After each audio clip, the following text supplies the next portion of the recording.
Call Carol Beaumont. Very much, Mr. Chair. I want to acknowledge, as others have, Tongan Language Week, and the community in which I'm based has a very strong Tongan community, and I wish all of those who are working so hard to keep our Pacific languages alive in this country well.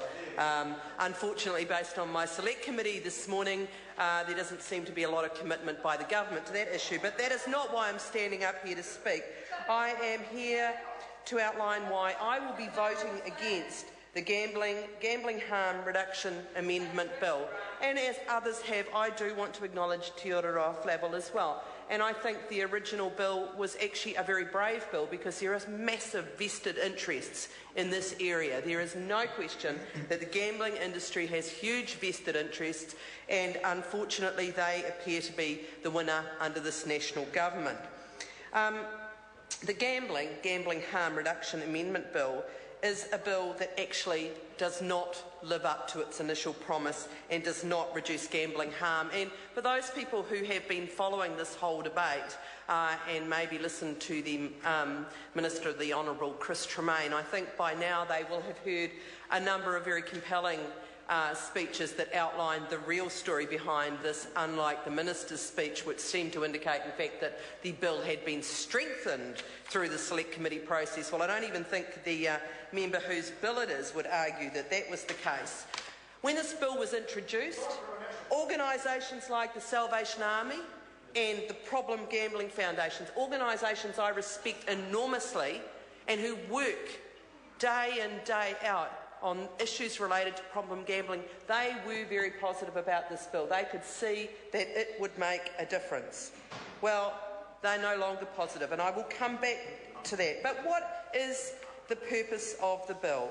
Well, the purpose of this bill has been set out as preventing and minimising the harm caused by gambling, including problem gambling, ensuring money from gambling benefits the community, and to facilitate community involvement in decisions about the provision of gambling. Well, is that the bill that we now have before us at third reading? I don't think so. And this bill, through the Select Committee process, as others have said, has been gutted. It barely does anything to reduce problem gambling, and the changes put forward by government MPs, particularly in light of the other bit of legislation we all know that's coming, the Sky City Bill, clearly will only, in fact, increase gambling harm.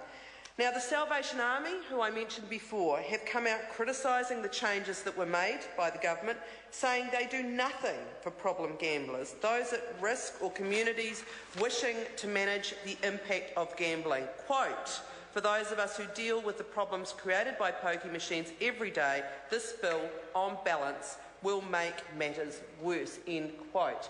Campbell Roberts. Now, that doesn't sound like what the Minister, Chris Tremaine, was describing.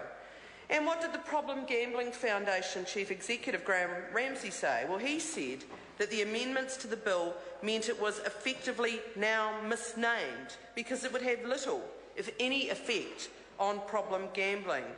And I quote him, "I think what we are seeing is a proposed radical rewrite of the bill, and I don't think it will do a great deal for harm minimisation at all." So, in fact, from being strong supporters of the bill as introduced, two very important organisations who deal with problem gambling are quite clear that this bill is not going to do what it set out to do, which was harm reduction.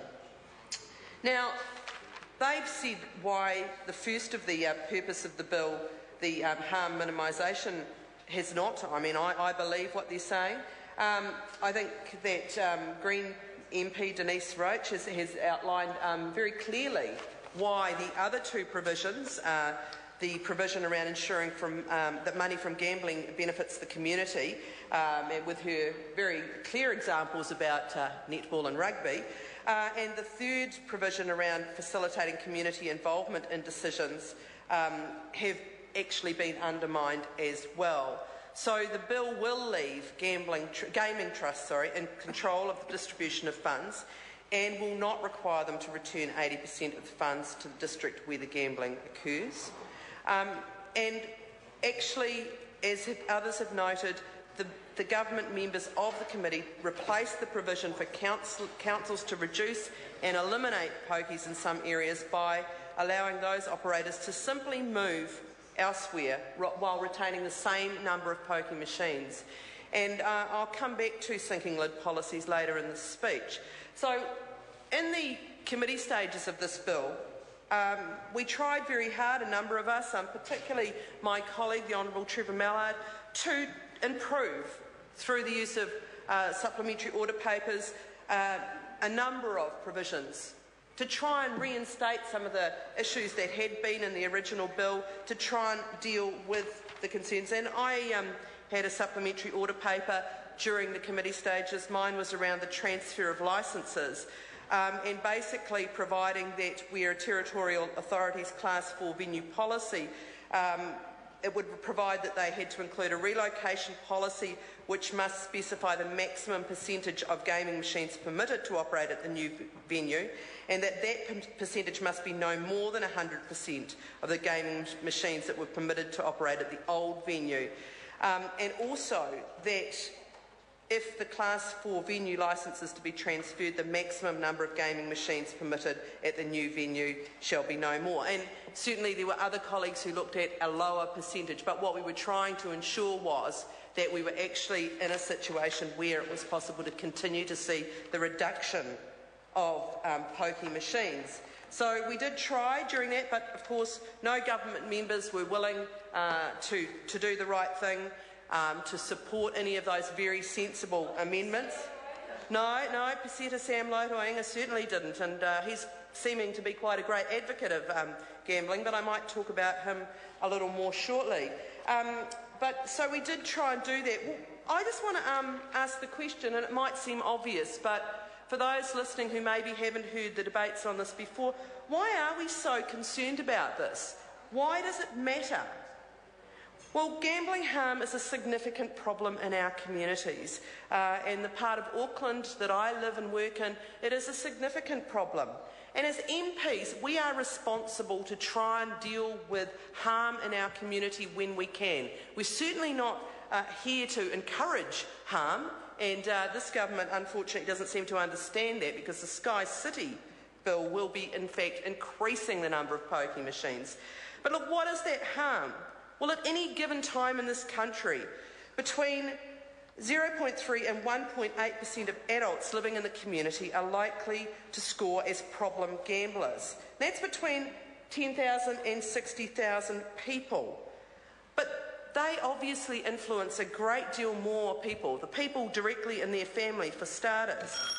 And the harm from their gambling can include poor parenting, family violence, other crime, suicide, and this is a huge, huge problem. And it's particularly a problem among Māori and Pacific peoples and low-income people. So it is something that we should be doing about. But it will get worse. This government is now promoting legislation in the Sky City bill which will increase the number of pokies. And I just find that unbelievable, that that would be what the government is trying to do, when in fact we should be trying to manage harm. And supposedly that's going to be a conscience vote. Well, we are certainly looking for the MPs that will do the right thing, who will be the wild card, if you like, and do the right thing. And my colleague Darian Fenton mentioned Sam Lotoanga, Peseta Sam Lotoanga. Well, what does he say? Well, he certainly talked about gambling being a scourge in the community. He's particularly noted how he sees so many people in his electorate office who are suffering from harm from gambling. And yet that member at the moment, despite having heard so many stories, and directly as a Member of Parliament, is still intending to support legislation that will bring in more pokie machines. Well, I ask those listening, and I will be asking the community, as will my colleagues, what should he do? What should that Member of Parliament do? Well, he certainly should do the right thing. And I happened to sit in the other day on the Select Committee that was listening to submissions on the Sky City legislation. And certainly the Pacific People's Advisory Panel from Auckland Council were quite clear that this was going to exponentially increase harm on the Pacific community. So, in conclusion, I say to members opposite, do the right thing, and particularly Peseta Sam Lotuainga. Call Dr. Jiang Yang. Mr. Speaker, thank you for the opportunity to speak.